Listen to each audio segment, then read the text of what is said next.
아니, 걘말이야. 예의 바르고 괜찮은 줄 알았는데 싸가지가 없더라. 매일 태워주는데 고마운 줄을 모르더라고. 탕비실 바로 옆자리에 앉아있던 저는 그 순간 제 귀를 의심했습니다. 분명 A 선배 목소리였거든요. 그리고 지금 하는 얘기가 제 얘기라는 걸 직감했죠. 제 손은 떨렸고 모니터의 글씨는 하나도 보이지 않았습니다.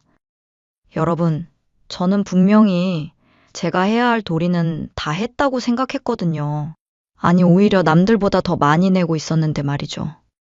그런데 제가 회사에서 싸가지 없는 애가 되어 있었습니다. 도대체 뭐가 문제였을까요? 사실 저는 원래 대중교통으로 출퇴근했습니다. 집에서 회사까지 지하철, 버스 환승하면 1시간 정도 걸리죠. 좀 피곤하긴 해도 이어폰 끼고 혼자만의 시간을 보내는 게 제 유일한 낙이었거든요. 출근길에 좋아하는 음악 들으면서 멍 때리고, 퇴근길엔 그날 있었던 일 정리하면서 집에 가는 그 시간이 저한텐 소중했어요. 그런데 석 달 전쯤 A 선배가 갑자기 제안을 하더라고요. 야, 너 매일 그렇게 힘들게 다니지 말고 나랑 카풀하자. 나도 어차피 가는 길이니까. 대신 기름값은 반반 내는 거로 하고. 어때? 솔직히 거절하고 싶었습니다.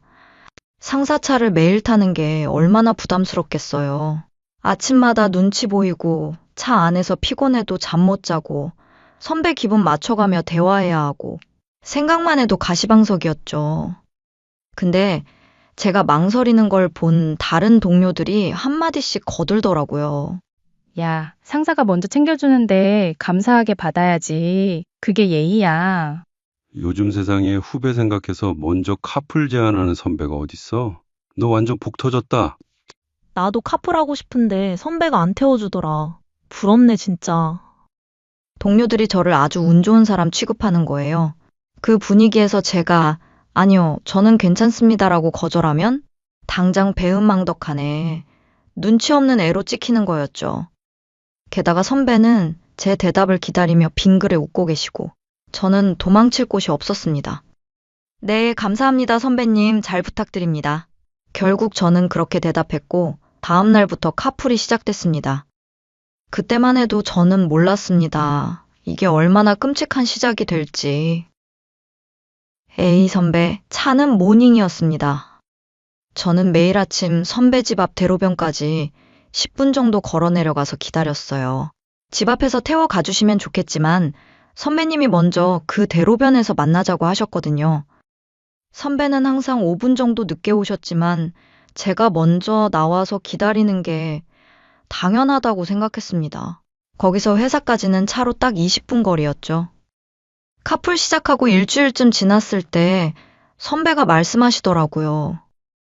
기름값 반띵해서 한 달에 15만 원만 계좌로 보내줘. 매달 1일에. 저는 차가 없어서 기름값이 얼마나 나오는지 잘 몰랐습니다. 아, 요즘 기름값이 많이 올랐나 보다 하고 그냥 매달 1일마다 칼같이 15만 원씩 입금했어요. 한 번도 늦은 적 없이 꼬박꼬박요. 그리고 저는 나름대로 최선을 다했습니다. 차 안에서 함부로 자지도 않았고 폰만 보지도 않았어요. 선배가 말 걸면 성실하게 대답했고 탈 때 내릴 때 인사도 빠뜨리지 않았죠. 가끔 비 오는 날이면 선배님 덕분에 편하게 출근했어요. 감사합니다라고 고마움도 표현했고요.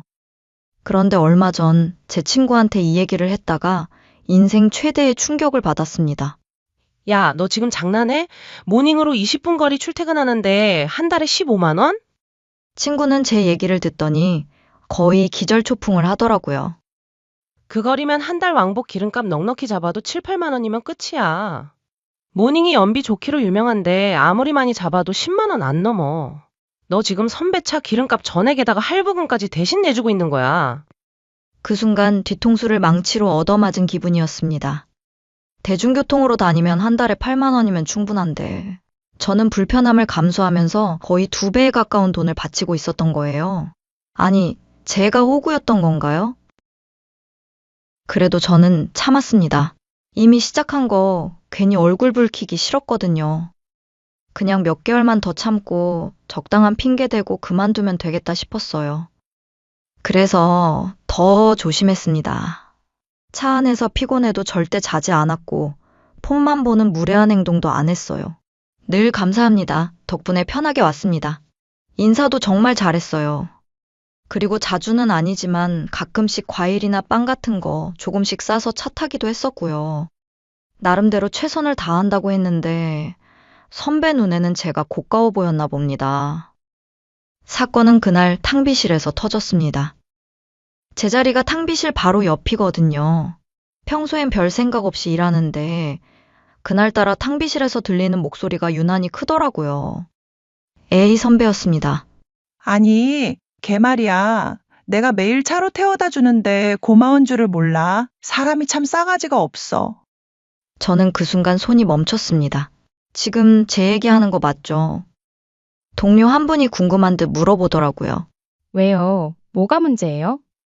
그러자 선배는 더 신이 나서 떠들어댔습니다. 아니, 카풀을 하면 얻어 타는 사람이 센스 있게 아침에 샌드위치나 과일 같은 것도 챙겨오고 한 달에 2-3번은 저녁 식사 대접하겠다고 빈말이라도 해야 하는 거 아니야? 근데 걔는 그냥 기름값만 딱 입금하고 끝이야. 내가 무슨 택시기사야? 동료가 좀 애매한 반응을 보이니까 선배는 계속 불만을 쏟아냈어요. 나도 아침에 일찍 나와야 되고 걔 집 앞까지 돌아가는 거 귀찮은데 그냥 태워주는 거잖아. 그럼 그 마음을 알아줘야지. 요즘 애들은 진짜 배려심이라고는 없어. 예의가 없다니까? 제 심장이 쿵쾅거렸습니다. 아침에 일찍 나온다고요? 선배는 원래도 저보다 출근 시간이 빨랐어요. 그리고 제 집 앞이 아니라 선배 집 앞 대로변에서 제가 매일 10분씩 걸어 내려가서 기다렸거든요. 그런데 지금 마치 저 때문에 엄청난 희생을 하는 것처럼 말하고 계신 거예요. 저는 가만히 앉아서 모니터만 쳐다보고 있었지만 한 글자도 안 보였습니다. 귀에서는 계속 선배 목소리가 들렸고 손은 떨리고 싸가지 없는 애. 그 단어가 머릿속에서 계속 맴돌았습니다. 탕비실에서 그 소리를 듣고 나니 온몸에 피가 거꾸로 솟더라고요. 제가 그동안 참았던 건 제가 못나서가 아니라 최소한의 직장 예절을 지키고 싶어서였거든요. 근데 선배는 제 호의를 권리로 착각하다 못해 저를 인성 파탄자로 만들고 있었네요. 그래서 결심했습니다. 선배가 좋아하는 그 예의와 격식 제대로 차려서 돌려주기로요. 다음날 아침 평소처럼 선배 차에 탔습니다. 선배는 여전히 어디 간식 없나 하는 눈빛으로 저를 슥 훑더군요. 저는 아주 밝고 화사하게 세상에서 제일 예의 바른 목소리로 입을 뗐습니다. 선배님, 저 드릴 말씀이 있어요. 제가 어제 친구랑 얘기하다가 정말 큰 깨달음을 얻었거든요. 선배가 뭔데? 하며 눈을 반짝이더군요. 아마 맛집 예약이라도 했다는 소리를 기대했겠죠? 저는 생글생글 웃으며 쐐기를 박았습니다. 제가 차가 없어서 몰랐는데 모닝이 연비가 정말 예술이더라고요. 제 친구가 그러는데 왕복 40분 거리면 한 달 기름값이 10만 원도 안 나온대요. 근데 저는 선배님께 매달 15만 원이나 드리고 있었잖아요. 전 그것도 모르고 선배님이 저 배려해서 기름값 훨씬 적게 받으시는 줄 알고 혼자 감동하고 있었지 뭐예요. 선배 얼굴이 순식간에 흑빛이 됐습니다.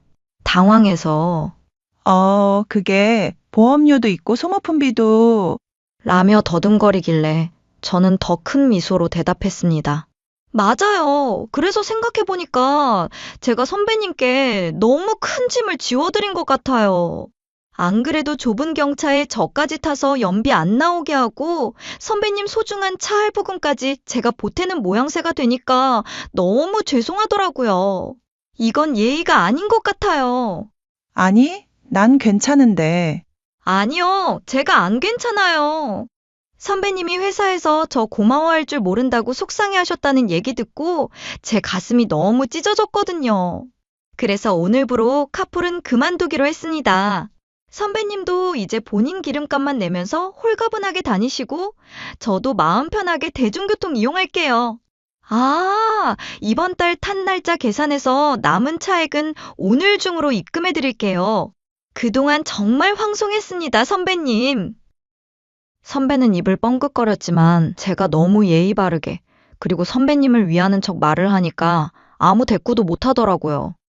회사 도착하자마자 단체 채팅방에 그동안 선배님 배려로 카풀 잘했는데 사정상 오늘부로 종료합니다. 선배님 정말 감사했습니다. 라고 박제까지 해버렸습니다. 이제 저는 다시 버스를 탑니다. 출근 시간은 좀 더 걸리지만 좁은 모닝 안에서 눈치 보던 때보다 100배는 더 행복해요. 여러분, 혹시 여러분 주변에도 호의를 베푸는 척하면서 빨대 꽂으려는 에너지 뱀파이어가 있나요? 그럼 저처럼 웃으면서 팩트로 때려주세요. 그게 최고의 약입니다.